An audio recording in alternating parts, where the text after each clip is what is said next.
is 7 o'clock.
Tonight in CVM News at 7, carnage continues. Central parishes record more deadly crashes. Manchester mourns deaths by misadventure. Opposition leader Mark Golding declares $142 million in assets. No local real estate for 2024. Elderly Kingston woman seeks help for life-saving procedure. Police seek help locating mother and daughter missing since Saturday. And later on in sports, Manchester Spurs beat Kingston Hummingbird in elite netball opening game.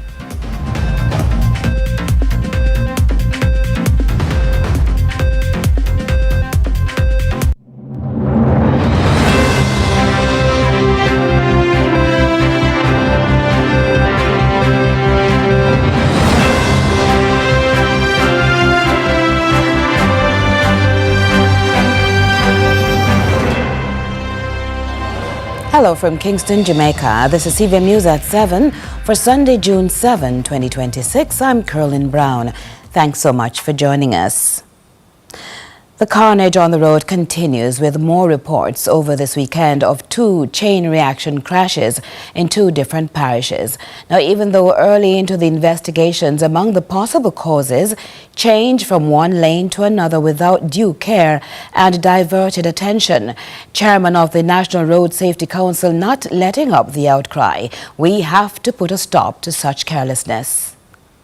7 days into the month of June and the road fatality statistics stand at 1 per day, 7 of a total of 117 deaths to date. Yes, we are 29% less than last year's 165.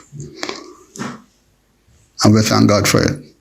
59-year-old Llewellyn Johnson, the latest victim. He was driving a Toyota Corolla, which was reduced on impact to twisted metal and splinters by 2 larger motor vehicles, also involved in a collision along the Content Main Road in St. Elizabeth Saturday night. The sequence of traffic mishaps at about 9 o'clock began, we were told, when a Tundra motor truck, which was travelling in the same direction as a King Long coach, reportedly veered right in an attempt to overtake the coach, and ended up not only in the path of the advancing Toyota Corolla, but there was a crash. The Corolla got out of control and further crashed into the coach. We were told Mr. Johnson was thrown from the vehicle. He was pronounced dead at hospital. That road tragedy occurred hours after a toddler died from injuries sustained in another crash in the morning hours in neighbouring St. Elizabeth. His 18-year-old mother remains hospitalized in critical condition. Persons on the scene were heard frantically inquiring about the child, who was one of 4 injured people, rushed to the Mandeville Regional Hospital where doctors pronounced him dead on arrival. Police on Sunday releasing more details about the little boy, 7-month-old Kamarla Forbes, who based on examination died from a laceration-type injury to the face. According to the police reports, the mother and son were among 4 passengers travelling in a Toyota Voxy along the Pepper Main Road when there was a collision with a Nissan pickup truck. Indications are the Voxy, in turning right onto a community road, crossed the path of a Nissan pickup truck on the main road, and there was a collision. The Nissan pickup then collided with a Ford pickup.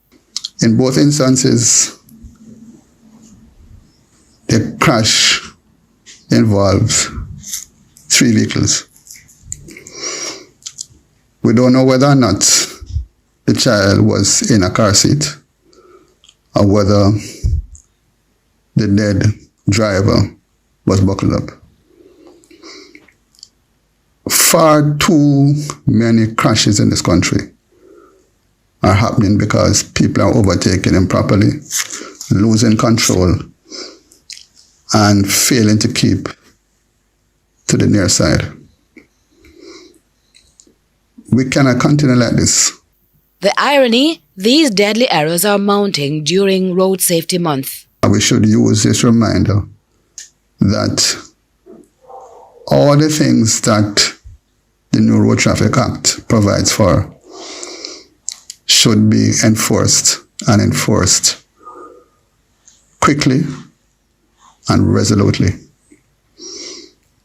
All passengers in all vehicles need to be buckled up. We know that in the case of public passenger vehicles, children traveling that are exempt from the driver being responsible for providing a car seat, but not in a private motor vehicle. Children still need to be buckled up.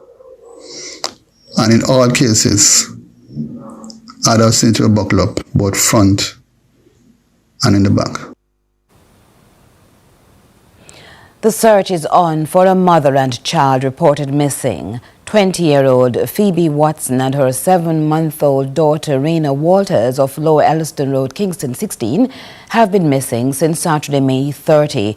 Phoebe is of dark complexion, slim build, and is approximately 5 feet tall. Raina is of brown complexion. Reports from the Elliston Road police are about 8:30 in the morning. Both mother and daughter were last seen at their home. Their mode of dress at the time they went missing is, however, unknown. They have not been heard from since. Anyone knowing the whereabouts of Phoebe Watson and Raina Walters is being asked to contact the Elliston Road Police at 876-928-1261, the police emergency number 119, or the nearest police station. The quiet community of Richmond in Manchester was shaken on Saturday when the body of a man was discovered in bushes. The police say around 7 in the morning, passers-by stumbled upon the body and alerted authorities. Upon their arrival, investigators observed a wound to the neck. His identity has not yet been confirmed, except that he has dreadlocks. Detectives, in the meantime, are awaiting the results of an autopsy to determine how he died. And the police in Manchester are probing the circumstances surrounding the death of an elderly man after he fell from a water tank stand at the back of a house in Georges Valley, Manchester, on Sunday. The perceived death by misadventure is the second in less than a week in the parish. In other news, a summary of the 2024 statutory declaration for opposition leader and PNP President Mark Golding has been published in the Jamaica Gazette, outlining his income, his assets and his liabilities for the year ending December 31, 2024. The disclosure shows total income of about 39.9 million Jamaican dollars, largely from salary of 25.18 million Jamaican dollars. Other income of Jamaican dollars 12.64 million and security income of just over 2 million Jamaican dollars.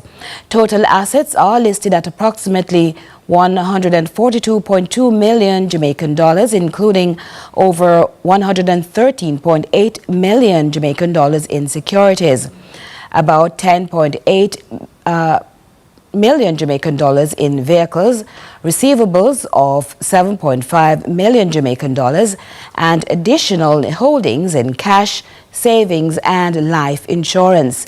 No real estate assets were declared locally. Liabilities stand at roughly 2.74 million Jamaican dollars, mainly other accounts payable, with no mortgages recorded. Now, in the foreign currency section, assets total about $908,907 with income of roughly $279.07 US dollars, liabilities of around US 6,890. A caterer based in Kingston says she's reaching a breaking point as she struggles with severe health complications that have left her barely able to move or work. She's now appealing for assistance as she continues to endure what she describes as relentless day-to-day pain. Our reporter Kevin Black spoke with her for this report. A Kingston woman battling multiple serious health conditions is making a desperate appeal for help. 60-year-old Paula Ming says years of illness have left her in constant pain and in urgent need of a total knee replacement. It started with a brain aneurysm, and then I found out that I have a kidney disease called focal glomerulosclerosis with nephrotic syndrome. I was born with one kidney, a solitary kidney in my pelvic. I'm at stage 4. My disease does not regress, it only progresses. I am just in constant pain, crying at times, just hoping and praying that the pain would just stop even for couple minutes. Ming suffers from stage 4 kidney disease, an autoimmune condition and a history of recurring blood clots. She says the deterioration of her left knee has made daily life almost impossible and is also impacting her remaining kidney. My knee is affecting my kidney because when you're in severe pain, your blood pressure tends to soar, and your blood pressure helps to damage your kidney. No one should go through anything like this. No one should feel pain like this.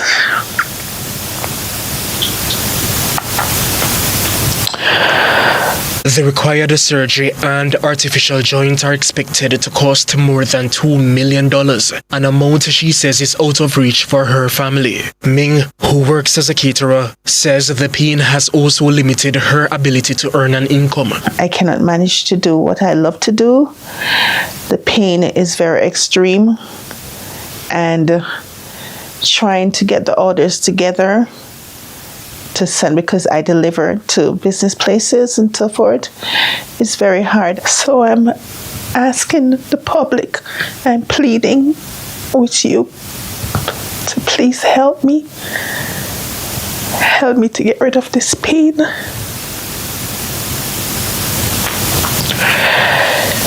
Help me, please. My phone number is 560-7591. That is 560-7591. Ming is appealing to the public for assistance as she continues her efforts to raise the funds for the life-changing procedure. I am Kevin Black reporting for CVM News. Opposition Senator Floyd Morris is raising concerns about the government's rollout of container houses for persons displaced by Hurricane Melissa. He says despite promises to procure thousands of houses, many affected residents are yet to receive assistance. What? Year the government signaled that it was going to purchase 5,000 houses. 5,000. Okay. 5,000 modular homes. And these were to come in by January 2026. Not one of these houses, not one, have been distributed to anybody in St. Elizabeth, Westmoreland, Hanover, or St. James. Integrity Commission's report into the Firearm Licensing Authority is continuing to generate sharp reactions from both sides of the political divide. While National Security Minister Dr. Horace Chang is defending the performance of the FLA's CEO, Shane Dalling, the opposition is insisting the findings warrant accountability at the highest levels of agency. Kevin Black has the details. The debate over accountability at the Firearm Licensing Authority is intensifying following the tabling of the Integrity Commission's investigative report. Opposition figures are calling for the resignation of FLA CEO Shane Darling, citing findings that they say have further eroded public trust in the agency. But National Security Minister Dr. Horace Chang is rejecting those calls, insisting the report does not warrant Darling's departure. There's no reason for the CEO to resign. I mean, there's nothing in the report that suggests he should resign. In fact, they made clear that there was no comfortable action from the evidence they had. They have a number of allegations which they investigated.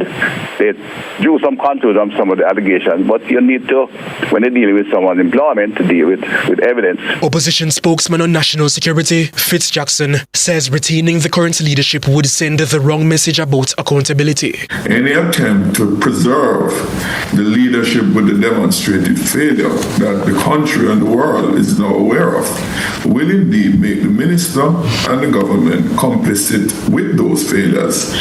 And of course, that is not in Jamaica's interest. It is not in the interest of the security of each individual. It is not in the interest of transparency.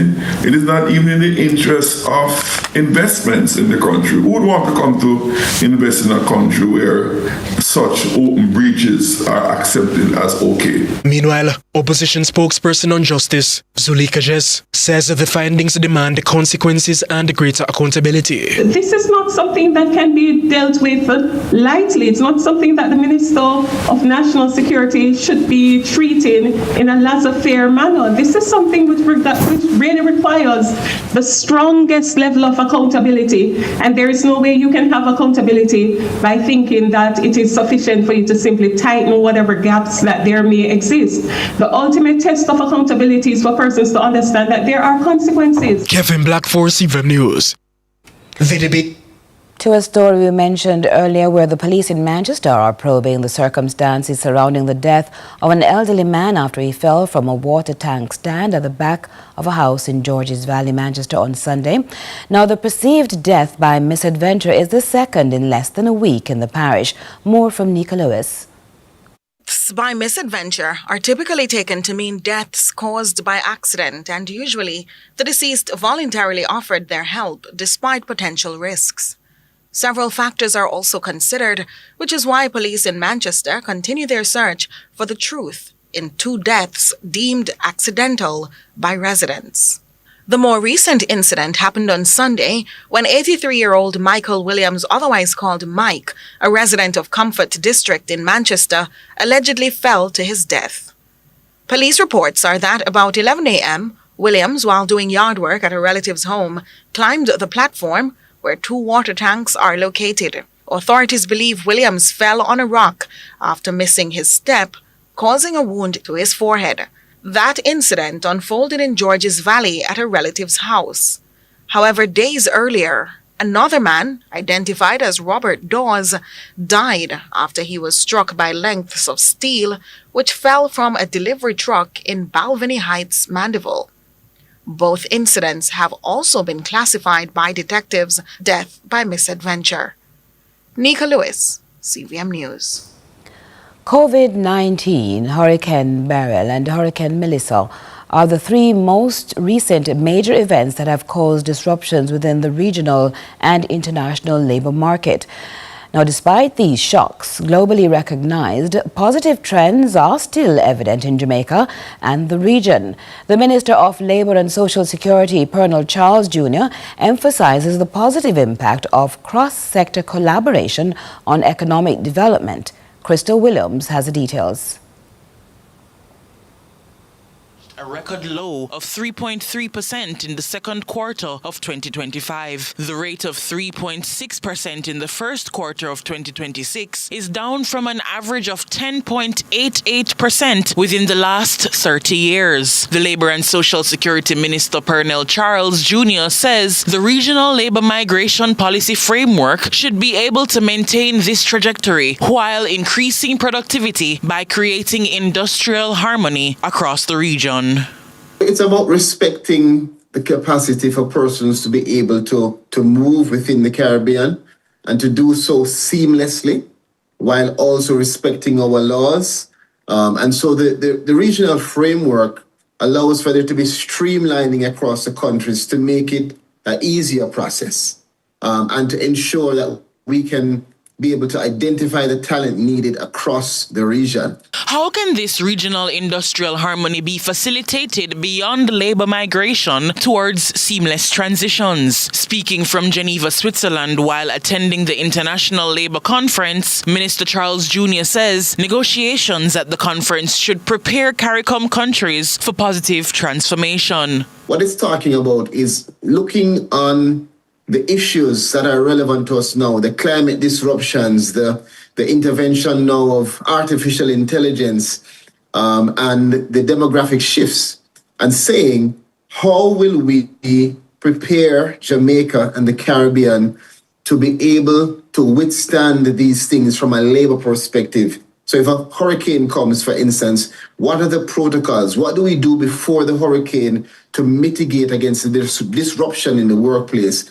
Meanwhile, the needs of fishers and farmers were also among the issues highlighted. Agriculture is a very good example of how we intend to work across government to build the resilience. And when we say build resilience, we mean put in place the structures to help our farmers and the laborers who work on the farm to utilize the kind of methods that will help them to withstand hurricanes. Crystal Williams reporting for CVM News. 2 attorneys at law are taking a fresh approach to bridging the gap between experienced attorneys and young practitioners entering the field with their Lunch and Learn initiative. The program is a direct response to a growing demand for structured mentorship within Jamaica's legal sector. We will have to go to a break, therefore. Please stay with us.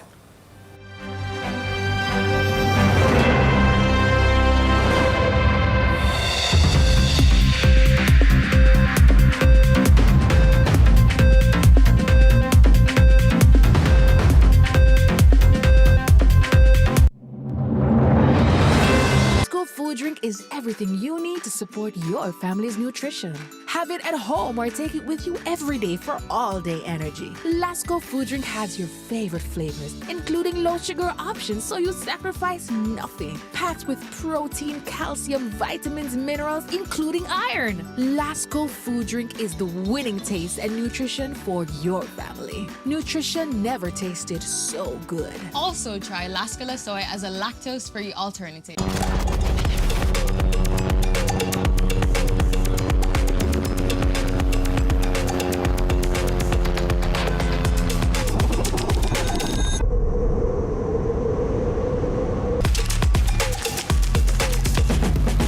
Link.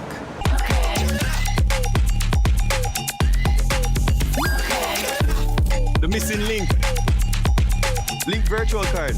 Sign up for Link from your app store. Select cards to activate your virtual card and start shopping. Lasco Food Drink is everything you need to support your family's nutrition. Have it at home or take it with you every day for all-day energy. Lasco Food Drink has your favorite flavors, including low-sugar options so you sacrifice nothing. Packed with protein, calcium, vitamins, minerals, including iron. Lasco Food Drink is the winning taste and nutrition for your family. Nutrition never tasted so good. Also try Lasco Soy as a lactose-free.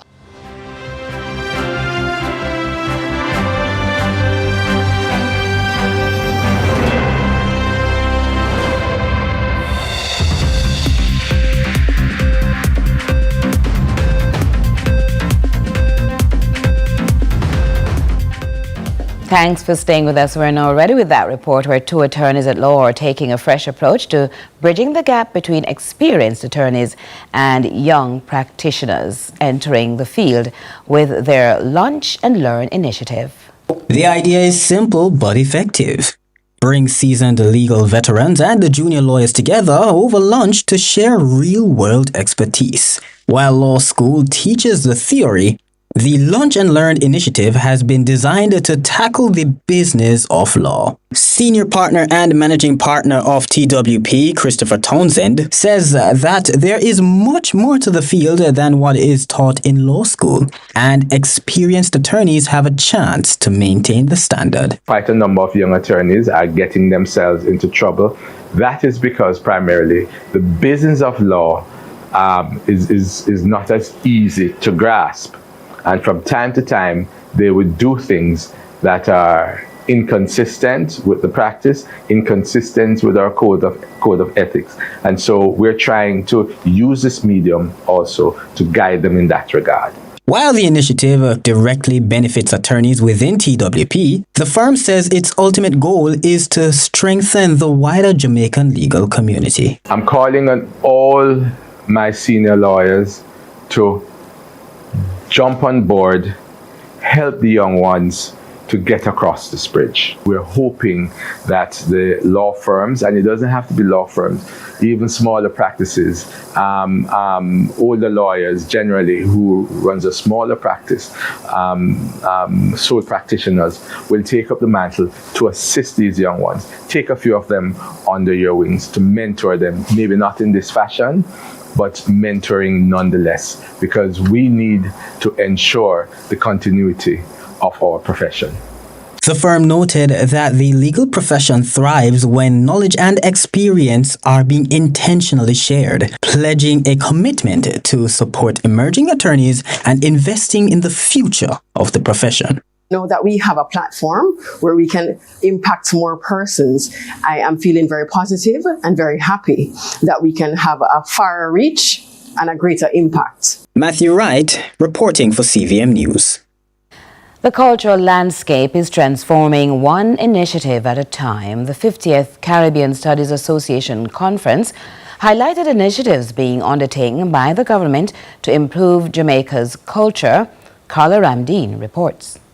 Caribbean Studies Association facilitated robust conversations on the development of Jamaica's culture. Speaking at the event's 50th annual meeting at the Jamaica Pegasus Hotel in New Kingston, Minister of Culture Olivia Babsy-Grange addressed the implementation of a new initiative designed to improve the country's cultural framework. The establishment of the Institute for Cultural Practitioners, Innovators, Entrepreneurs, and Creatives. The ICPIEC. We're going to have to come up with an acronym for it. It's a lot of letters, right? And it represents a groundbreaking partnership between my ministry and the Caribbean Maritime University. I'm happy to announce that we are on track for a September launch.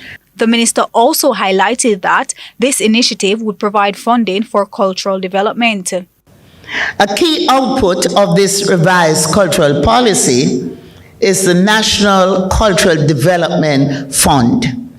This fund represents a recognition that cultural development requires sustainable and accessible financing mechanisms.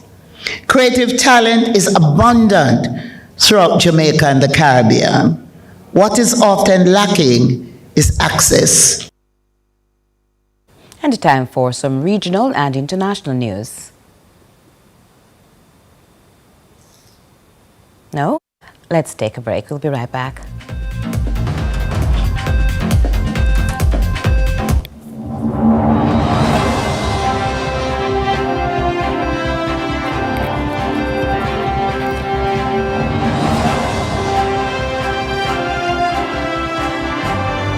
Sports.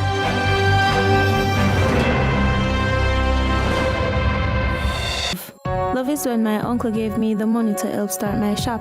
My auntie and I made her famous recipe even more delicious. And it starts with the best dressed chicken and a little extra love. No, my shop is famous to the people that matter the most to me, my community. So I only serve the best dressed chicken. Raised without antibiotics, it's only the best for my customers. If anyone's going to add something to my best dressed chicken, it's going to be me. Only the best can be called the best dressed chicken.